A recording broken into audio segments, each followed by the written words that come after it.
Ladies and gentleman, ಸಂಸತ್ತಿನಲ್ಲಿ ರಾಘವ್ ಚಡ್ಡಾ ಹಲವಾರು ಪ್ರಶ್ನೆಗಳನ್ನ ಕೇಳಿದ್ರು. ಅದ್ಯಾವುದಕ್ಕೂ ಮೋದಿ ಸಾಹೇಬರ ಸರ್ಕಾರ ಕ್ಯಾರೆ ಅಂದಿಲ್ಲ, ಉತ್ತರನೂ ಕೊಟ್ಟಿಲ್ಲ. ಹಾಗಾದ್ರೆ ಆ ಪ್ರಶ್ನೆಗಳು ಉತ್ತರದಾಯಿತ್ವ ಅಲ್ವಾ? ಅಷ್ಟಕ್ಕೂ ಆ ಪ್ರಶ್ನೆಗಳ ಆಳ ಅಗಲ ಏನು? ಇದ್ರಲ್ಲಿ ನಿಜವಾಗ್ಲೂ ಲಾಭ ಆಗ್ತಿರೋದ್ ಯಾರಿಗೆ, ನಷ್ಟ ಆಗ್ತಿರೋದ್ ಯಾರಿಗೆ? ಈ ರೀತಿಯ ಕಾರ್ಯಕ್ರಮಗಳು ಮಾಧ್ಯಮ ಲೋಕದಲ್ಲೇ ವಿನೂತನ. ಅಂತಹ ಒಂದು ಕಾರ್ಯಕ್ರಮವನ್ನ ನಾನಿವತ್ತು ಪ್ರೆಸೆಂಟ್ ಮಾಡ್ತೀನಿ. ಇದು ಫೋಕಸ್ ಪವರ್. ನಾನು ಪವಿತ್ರ. ನನ್ನ ಜೊತೆಲಿದ್ದಾರೆ ನಮ್ಮ ಚಾನೆಲ್ನ ಮುಖ್ಯಸ್ಥರಾದಂತಹ ಹೇಮಂತ್ ಅವರು. Sir hi. Hi Pavitra. Yes sir. ಅಂದ್ರೆ ಸರ್, ನಾವು ರೇಷನ್ ನ ತಿಂಗಳಿಗೊಮ್ಮೆ ತಗೊಳ್ತೀವಿ, ತಿಂಗಳಿಗೊಮ್ಮೆ EMI ಕಟ್ತೀವಿ, ಹಾಗೆ ತಿಂಗಳಿಗೊಮ್ಮೆ ಬಾಡಿಗೆ ಕೂಡ ಕಟ್ತೀವಿ. ಬಟ್ ಈ ಒಂದು ರೀಚಾರ್ಜ್ ಅನ್ನೋಂತ ವಿಷಯಕ್ಕೆ ಬಂದ್ರೆ 28 ದಿನಕ್ಕೊಮ್ಮೆ ಮಾಡ್ಬೇಕು. ಸೊ ಇದು ಹೇಗೆ ಪವಿತ್ರ? ಇದೇ ಪ್ರಶ್ನೆಯನ್ನ ರಾಘವ್ ಚಡ್ಡಾ ಪಾರ್ಲಿಮೆಂಟ್ ಅಲ್ಲಿ ಕೇಳಿದ್ರು. ಅದಕ್ಕೆ ಉತ್ತರ ಇನ್ನೂ ಬಂದಿಲ್ಲ. No answer. ಅದಕ್ಕೆ ನೋ ಆನ್ಸರ್ ಅಂತ ಈ ಕಾರ್ಯಕ್ರಮ. ಉತ್ತರ ಕೊಡ್ಬೇಕಾದವ್ರು ಯಾರು? ಸರ್ಕಾರ ಉತ್ತರ ಕೊಡಬೇಕು. ಉತ್ತರ ಯಾಕೆ ಕೊಡ್ತಾ ಇಲ್ಲ? ಯಾವುದೋ ಪ್ರಶ್ನೆಗಳನ್ನ ಕೇಳಿದಾಗ ಉತ್ತರ ಕೊಡಬೇಕಾಗಿರೋದು ಸರ್ಕಾರದ ಕರ್ತವ್ಯ. ಕೊಟ್ಟಿಲ್ಲ ಅಂದಾಗ ಸ್ಪೀಕರ್ ಉತ್ತರ ಕೊಡೋ ತರ ಮಾಡ್ಬೇಕು. ಅದೇ ಕೆಲಸವನ್ನ ಇಲ್ಲಿ ಖಾದರ್ ಮಾಡಿದ್ರು. ನೀವು ಉತ್ತರವನ್ನು ಕೊಟ್ಟಿಲ್ಲ ಅಂದ್ರೆ ನಾನು ಸದನ ನಡೆಸಲ್ಲ ಅಂತ ಹೇಳಿದ್ರು. ಆ ತಾಕತ್ತನ್ನ ಲೋಕಸಭೆ ಸ್ಪೀಕರ್ ಏನಾದ್ರೂ ತೋರಿಸ್ತಾರ ಅಲ್ವಾ? ಪ್ರಶ್ನೆಗಳೇನಿರ್ಲಿ, ಪ್ರಶ್ನೆ ಕೇಳಿದ್ ಸರಿ ಇಲ್ಲ ಅಂದ್ರೆ ನೀವು ಕೇಳಿರೋ ಪ್ರಶ್ನೆ ಸರಿ ಇಲ್ಲ ಅಂತ ಹೇಳ್ಬೋದು. ಉತ್ತರ ಕೊಡ್ಲಿಕ್ಕೆ ಸರ್ಕಾರದ್ದೇನಿದೆ? ಈಗ ಟೆಲಿಕಾಂ ಕಂಪನಿಗಳಿಂದ ಆಗ್ತಾ ಇರುವಂತ ಪ್ರಾಬ್ಲಮ್, ತಪ್ಪುಗಳಾಗಿರೋದು ಟೆಲಿಕಾಂ ಕಂಪನಿಗಳಿಂದ. ಸರ್ಕಾರ ಉತ್ತರ ಕೊಡ್ಲಿಕ್ಕೆ ಏನ್ ಪ್ರಾಬ್ಲಮ್? ಇಲ್ಲಿ ಪ್ರಶ್ನೆ ಇರೋದು, ಸಂಶಯ ಮೂಡ್ತಾ ಇರೋದು ಇಲ್ಲಿ ಏನಂದ್ರೆ ಸರ್ಕಾರದ ಏನದು ಹಿತಾಸಕ್ತಿ ಇದೆಯಾ ಅದರಲ್ಲಿ ಅನ್ನುವಂಥದ್ದು. ಇವ್ರು ಉತ್ತರ ಕೊಟ್ಬಿಟ್ರೆ ಹೌದು ಈ ತರದ್ದು ಅವೈಜ್ಞಾನಿಕನೋ ಅಥವಾ ಕಾನೂನು ಬಾಹಿರನೋ ಇಲ್ಲ ಕಾನೂನು ಪ್ರಕಾರನೋ, ಅದು ಅವ್ರಿಷ್ಟ, ಅವ್ರು ಎಷ್ಟು ದಿನಕ್ಕೆ ಬೇಕಾದ್ರೂ ಮಾಡ್ಬೋದು ಅಂದ್ರೆ ಮುಗಿದೋಯ್ತು. ಅವ್ರು ಉತ್ತರ ಕೊಟ್ಟಿಲ್ಲ ಅಂತ ಈ ಕಾರ್ಯಕ್ರಮ. ಕಾನೂನುಬದ್ಧವಾಗಿ ಉತ್ತರ ಕೊಡುವಂತದ್ದು ಅವ್ರ ಕರ್ತವ್ಯ ಆಗಿರುತ್ತಲ್ವಾ? ಖಂಡಿತವಾಗ್ಲು ಯಾವುದೇ ಸರ್ಕಾರ ಆಗಿರ್ಲಿ, ರಾಜ್ಯದಲ್ಲಾಗಿರ್ಲಿ, ಕೇಂದ್ರದಲ್ಲಾಗಿರ್ಲಿ, ಏನೇ ಸಮಸ್ಯೆಗಳು ಅಂತ ಬಂದಾಗ ಸದನದ ಗೌರವಾನ್ವಿತ ಸದಸ್ಯರು, ಪಾರ್ಲಿಮೆಂಟ್ ಅಲ್ಲಿ ಸಂಸದರು, ಹಂಗೆ ಇಲ್ಲಿ ವಿಧಾನಸಭೆಯಲ್ಲಿ ಶಾಸಕರು, MLAಗಳು ಪ್ರಶ್ನೆಗಳನ್ನ ಕೇಳ್ತಾರೆ. ಕ್ಷೇತ್ರಕ್ಕೆ ಸಂಬಂಧಪಟ್ಟಂಗೆ ಕೇಳ್ಬೋದು, ಪಬ್ಲಿಕ್ ಇಂಟ್ರೆಸ್ಟ್ ಇಂದ ಕೇಳ್ಬೋದು, ಅಂದ್ರೆ ಸಾರ್ವಜನಿಕ ಹಿತಾಸಕ್ತಿಯಿಂದ. ಇದು ಒಂದ್ ರೀತಿ ಹಗಲು ದರೋಡೆ ಅನ್ನುವಂಥದ್ದು. ಓಕೆ, ನೀವು ಅವಾಗ ಪಾಯಿಂಟ್ ರೈಸ್ ಮಾಡಿದ್ರಿ. ಹೌದು, ನಾವು ಮನೆ ಬಾಡಿಗೆನೋ ಅಥವಾ ನಮ್ದು ಕಮರ್ಷಿಯಲ್ ಬಿಲ್ಡಿಂಗ್, ನಮ್ದು ಇದು ಆಫೀಸ್ ಬಾಡಿಗೆ ನಾವು ತಿಂಗಳಿಗೊಮ್ಮೆ ಕಟ್ತೀವಪ್ಪ ಅಲ್ವಾ? ಕರೆಂಟ್ ಬಿಲ್ ಯಾವಾಗ ಬರುತ್ತೆ ನಿಮ್ಗೆ? ತಿಂಗಳಿಗೊಮ್ಮೆ ಬರುತ್ತೆ. ಫೋನ್ ಬಿಲ್, ಲ್ಯಾಂಡ್ ಲೈನ್ ಯಾವಾಗ ಬರುತ್ತೆ? ತಿಂಗಳಿಗೊಮ್ಮೆ ಬರುತ್ತೆ. ಆದ್ರೆ ಕರೆನ್ಸಿ ರಿಚಾರ್ಜ್ ಯಾಕೆ 28 ದಿನಕ್ಕೆ ಮಾಡಿಸ್ಬೇಕು? ಅದೇ ಕ್ವಶನ್ ಅಂದ್ರೆ 10%, ಹೆಚ್ಚು ಕಮ್ಮಿ 10%. ಈಗ ತಿಂಗಳಿಗೊಮ್ಮೆ ಬಂದಾಗ ನಾವು ಬಾಡಿಗೆನ ವರ್ಷಕ್ಕೆ 12 ತಿಂಗಳು ಕಟ್ತೀವಿ, 12 ಬಾಡಿಗೆನ ಕಟ್ತೀವಿ. ಲೆಕ್ಕ ತುಂಬಾ ಸರಳ ಇದು. ಆದ್ರೆ ರಿಚಾರ್ಜ್ 13 ಸರಿ ಮಾಡಿಸ್ಬೇಕು ಒಂದು ವರ್ಷಕ್ಕೆ. ಅಂದ್ರೆ ಜನರನ್ನ ಯಾವ್ಯಾವ ರೀತಿ ಸುಲಿಗೆ ಮಾಡ್ಬೋದು, ಜನರನ್ನ ಯಾವ್ಯಾವ ರೀತಿ ಕೊಳ್ಳೆ ಹೊಡಿಬಹುದು ಅನ್ನೋದು ಇದು ಟೆಲಿಕಾಂ ಕಂಪನಿಗಳು ಮಾಡ್ತಾ ಇರುವಂತ ಆಟ. ಈ ಆಟಕ್ಕೆ ಸರ್ಕಾರದ ಕುಮ್ಮಕ್ಕಿದೆಯಾ ಅನ್ನೋದು ಮಾತ್ರ ನಮ್ಮ ಪ್ರಶ್ನೆ.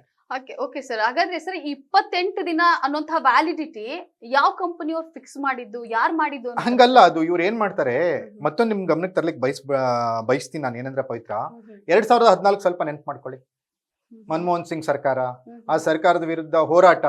ಕಾರಣ ಏನು? 2G ಸ್ಪೆಕ್ಟ್ರಮ್ ಹಗರಣ. 2G ನಲ್ಲಿ ಕೋಟಿ ಕೋಟಿ ಹೊಡೆದ್ರು, ಹಂಗಾಗಿ ಬಿಜೆಪಿ ಬೇಕು, ನರೇಂದ್ರ ಮೋದಿ ಬೇಕು, ಕ್ಯಾಂಪೇನಿಂಗ್ ಸ್ಟಾರ್ಟ್ ಆಯ್ತು.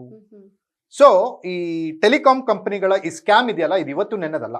ಇದು ಕಾಂಗ್ರೆಸ್ ಬಿಜೆಪಿ ಅಂತಾನು ಇಲ್ಲ, ಯಾವುದೇ ಸರ್ಕಾರ ಬಂದ್ರು ಅದು ಇದ್ದೇ ಇರುತ್ತೆ. ಅದಕ್ಕೋಸ್ಕರನೇ ಅಲ್ವಾ ಸರ್ಕಾರದ BSNL ಎಲ್ಲಿದೆ ಈಗ? BSNL ಮುಚ್ಚೋ ಹಂತದಲ್ಲಿದೆ. ಓಕೆ, ಸರ್ಕಾರಿ ಕಂಪನಿಗಳು ಮುಚ್ಚೋ ಹಂತದಲ್ಲಿದ್ದಾಗ ಖಾಸಗಿ ಕಂಪನಿಗಳು ಲಾಭ ಮಾಡ್ಕೊಳ್ಳೋದು ಯಾಕೆ, ಹೇಗೆ ಅಲ್ವಾ? ಈ ತರ ತುಂಬಾ ಪ್ರಶ್ನೆಗಳಿದಾವೆ. ಆದ್ರೆ ಪರ್ಟಿಕ್ಯುಲರ್ ಟೆಲಿಕಾಂ ಅಂತ ಇವತ್ತು ನಾವು ಮಾತಾಡ್ತಾ ಇದ್ದಾಗ ಟೆಲಿಕಾಂ ಕಂಪನಿಗಳು ಏನಾಗಿದೆ, ಮೊನೊಪಲಿ.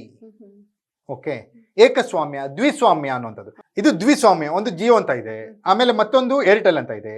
ಜಿಯೋ ಅನ್ನೋಂಥದ್ದು ಬಂದ್ಬಿಟ್ಟು 42% ಮಾರ್ಕೆಟ್ ಅನ್ನ ಆಳ್ತಾ ಇದೆ ಇವತ್ತು.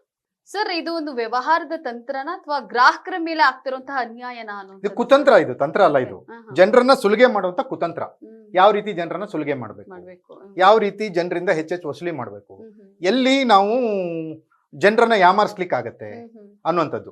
ಇದು ನೀವು ಬಿಜೆಪಿ ಅಂತ ಬಂದಾಗಲೇ ಬಿಸ್ನೆಸ್ ಪಾರ್ಟಿ ಅನ್ನುವಂಥದ್ದು. ಬಿಜೆಪಿಯಲ್ಲಿ ಇರೋರೆಲ್ಲ ಬಿಸ್ನೆಸ್ ಮನ್ಗಳು. ಈಗ ದೇಶ ಬಿಟ್ಟು ಹೋಗಿರೋರು ಯಾರಮ್ಮ? ದೇಶ ಬಿಟ್ಟು ಸಾಲ ಮಾಡ್ಕೊಂಡು ಹೋಗಿರೋರು ಯಾರು? ಈ ಮಲ್ಯ ಅವ್ರು ಇವ್ರನ್ನ ಬಿಟ್ರೆ ಉಳಿದಿರೋರೆಲ್ಲ 80% ಎಲ್ಲ ಗುಜರಾತಿಗಳಲ್ವಾ? ಅಂಬಾನಿ ಯಾರಮ್ಮ? ಅದಾನಿ ಯಾರಮ್ಮ? ಗುಜರಾತಿಗಳು. ನರೇಂದ್ರ ಮೋದಿ ಯಾರಮ್ಮ? ಅಮಿತ್ ಶಾ ಯಾರು? ಅವರು ಗುಜರಾತಿಗಳಲ್ಲ. ಇಲ್ಲಿ ಕೊಡೋರು ಅವರೇ, ತಗೊಳ್ಳೋರು ಅವರೇ. ಹ್ಮ್. ಆದ್ರೆ ದುಡ್ಡು ಕೊಡೋದು ಮಾತ್ರ ಜನ. ಜನ. ಕತ್ರಿ ಬೀಳೋದು ಜನರ ಪಾಕೆಟ್ಗೆ. ಎಸ್ ಸರ್, ಇದು ಅಂದ್ರೆ ಸಿಸ್ಟಮ್ ನ ದೋಷನ ಅಥವಾ ಇದು ಉದ್ದೇಶ ಪೂರ್ವಕವಾಗಿ ಇದು ನಡೀತಾ ಇರುವಂತಹ ಸಿಸ್ಟಮ್ ಅನ್ನೋ ತರ? ಹಂಗಲ್ಲ. ಈಗ ಈ ಸಿಸ್ಟಮ್ ಅನ್ನುವಂಥದ್ದು ಏನು, ಅವ್ರು 28 ದಿನಕ್ಕೆ ನೀವು ರಿಚಾರ್ಜ್ ಮಾಡಿಸ್ಕೊಳ್ಳಿ ಅಂತಾರೆ. ಮತ್ತೊಂದು ದುರಂತ ಅಂದ್ರೆ ಏನಂದ್ರೆ 28 ದಿನಕ್ಕೆ ಈಗ ಏನಾದ್ರೆ ಔಟ್ ಗೋಯಿಂಗ್ ಬಾರ್ ಮಾಡ್ತಾ ಇಲ್ಲ, ಈಗ ಇನ್ಕಮಿಂಗ್ ಕಟ್ ಮಾಡ್ತಾ ಇದ್ದಾರೆ. ಹೌದು ಸರ್, ಮುಂಚೆ ಎಲ್ಲ ಅಂದ್ರೆ ಸ್ವಲ್ಪ ದಿನ ಅಷ್ಟು ಇನ್ಕಮಿಂಗ್ ಇರ್ತಿತ್ತು, ಈಗ ಹಂಗೂ ಇಲ್ಲ. ಈಗ 28 ದಿನಕ್ಕೆ ನೀವು ರಿಚಾರ್ಜ್ ಮಾಡಿಲ್ಲ ಅಂದ್ರೆ ಔಟ್ ಗೋಯಿಂಗು ಕಟ್ ಮಾಡ್ತಾರೆ, ಇನ್ಕಮಿಂಗ್ ಕಟ್ ಮಾಡ್ತಾರೆ. ಇವೆಲ್ಲ ಏನಂದ್ರೆ ಅವ್ರ ಕೈಯಲ್ಲಿ ಸಿಕ್ಕಾಕೊಂಡ್ಬಿಟ್ಟಿದೀವಿ ನಾವು. ಒಂದು ಮೊಬೈಲ್ ನಂಬರ್ ಅಂದ್ರೆ ನಮ್ ಸರ್ವಸ್ವ ಅವ್ರ ಕೈಲಿ ಇದ್ದಂಗೆ. ನಮ್ದು ಏನೇನಿದೆ, ನಮ್ದು UPI ಪಿನ್ ಅವ್ರಿಗೆ ಗೊತ್ತಿರುತ್ತಾ ಮೊಬೈಲ್ನವ್ರಿಗೆ? ಓಕೆ, ನಾವ್ ಯಾರ ಜೊತೆಗೆ ಹೆಚ್ಚಿಗೆ ಸಂಪರ್ಕದಲ್ಲಿ ಇದೀವಿ ಅವ್ರಿಗೆ ಗೊತ್ತಿರುತ್ತಾ? ನಾವ್ ಯಾರ ಜೊತೆಗೆ ಹೆಚ್ಚು ಮಾತಾಡ್ತೀವಿ ಅವ್ರಿಗೆ ಗೊತ್ತಿರುತ್ತಾ? ಇಲ್ಲಿ ಪಾರದರ್ಶಕತೆ ಏನು? ಪಾರದರ್ಶಕತೆ ಅನ್ನೋದಕ್ಕಿಂತ, ಈ ಖಾಸಗಿ ಅನ್ನೋದಕ್ಕಿಂತ ಈ ವ್ಯಕ್ತಿಗಳ ಗೌಪ್ಯತೆ ಅನ್ನೋದಿರುತ್ತಲ್ಲ, ಗೌಪ್ಯತೆ ಅನ್ನೋದು ಈಗ ಉಳಿದಿಲ್ಲ. ಈಗ ನೀವು ಯಾವ್ದೋ ಮಾಲಿಗೆ ಹೋಗ್ತೀರಾ, ಏನೋ ಒಂದು ತಗೊಳ್ತೀರಾ. ಓಕೆ, ನಾನೆಲ್ಲೋ ಹೋಗ್ತೀನಮ್ಮ, ನಾನು ಹೋಗ್ಬಿಟ್ಟು ನಾನೇನೋ ಒಂದು ಮೆಡಿಸಿನ್ ತಗೊಳ್ತೀನಿ, ಒಂದು ಡೋಲೋ 650 ಟ್ಯಾಬ್ಲೆಟ್ ತಗೊಳ್ತೀನಿ. ಅವ್ನು ಆನ್ಲೈನ್ ಬಿಲ್ ಮಾಡ್ತಾನೆ, ನನ್ನ ನಂಬರ್ ಕೇಳ್ತಾನೆ, ನನ್ನ ನಂಬರ್ ಹಾಕ್ತಾನೆ.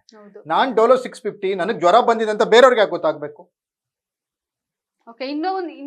ಅಂದ್ರೆ ಮತ್ತೊಂದ್ ದಿನ ಇನ್ನೆಲ್ಲೋ ಫೋನ್ ಬರುತ್ತೆ, ಜ್ವರ ಇತ್ತಲ್ಲ, ನೆಕ್ಸ್ಟ್ ಏನಾದ್ರು ಆಯ್ತಾ ನಿಮ್ಗೆ, ಬೇರೆ ಏನಾದ್ರು ಟ್ಯಾಬ್ಲೆಟ್ ಬೇಕಾ ಅನ್ನೋ ಮಾರ್ಕೆಟಿಂಗ್ ಸ್ಟ್ರಾಟಜಿ. ಈ ರೀತಿಯ ತಂತ್ರಾಂಶಗಳನ್ನ, ದತ್ತಾಂಶಗಳನ್ನ, ಡೇಟಾವನ್ನ ಸೇಲ್ ಮಾಡೋದು ಸ್ಟೇಟ್ ಬ್ಯಾಂಕ್ ಆಫ್ ಇಂಡಿಯಾದ ಮೇಲೇನೆ ಆ ರೀತಿ ಆರೋಪ ಬಂದಿತ್ತು.